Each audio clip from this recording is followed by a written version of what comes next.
Today we're going to be continuing my James Bond series with the second film, From Russia with Love. So let's get started.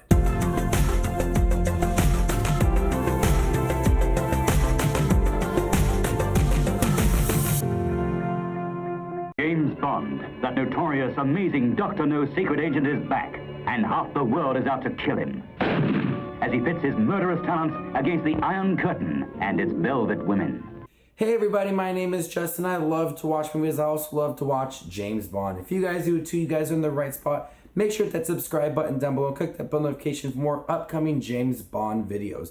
We're going to be continuing the James Bond series leading up to the newest film, No Time to Die, in April 2020. A couple weeks ago, I reviewed Dr. No, and I had plans on doing this once a week, but on Tuesday the 29th, my son was born and immediately was sent to the NICU. So I didn't have time to upload that video for you guys. But here I am now talking about From Russia with Love, that was released in 1963 and once again was directed by Terrence Young.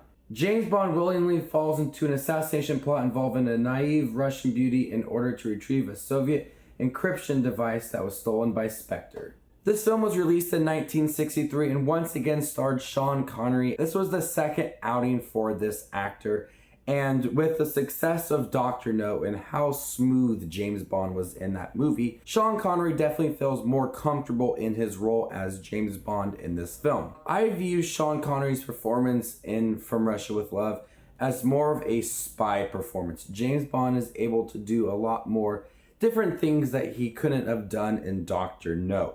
This has much more of a spy feeling for it compared to what that character endured in the first film. And James Bond is a spy, he's an agent, and this is a good chance for the audience to see that side of that character, that spy character that has been written into all of the James Bond movies. He's still as smooth as can be, he has a way with the ladies, his action scenes are still really great.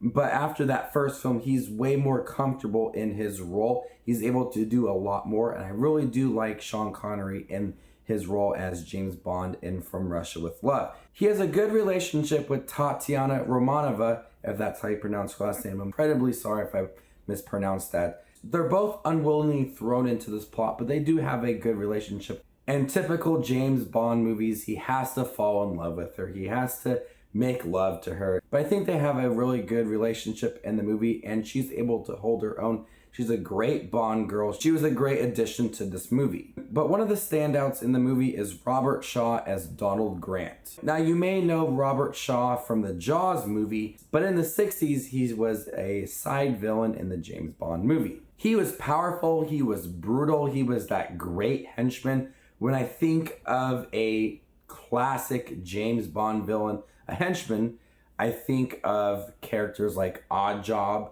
and Donald Grant as well. He was so powerful, he was so sneaky, he was so believable in his role, and I absolutely loved him in this movie. Paired that with the main villain, besides Blofeld and you just seeing his back with his cat leading everything, being like the puppet master, we have Rosa Klebb with her poisoned tipped shoe. You can tell she's motivated to do whatever Blofeld tells her to do. Blofeld's plot is to seek revenge on James Bond after what happened to Dr. No in the first film. And like I said, you can tell that Rosa Klebb is motivated to do what she needs to do. She is very sinister, and she has a very iconic moment at the end where she tries to kill James Bond with her poison tip shoe. Does not work out for her. When I always think of Rosa Klebb, I always think of her shoe, just like Oddjob I think with his hat. Romano, the door. Romano!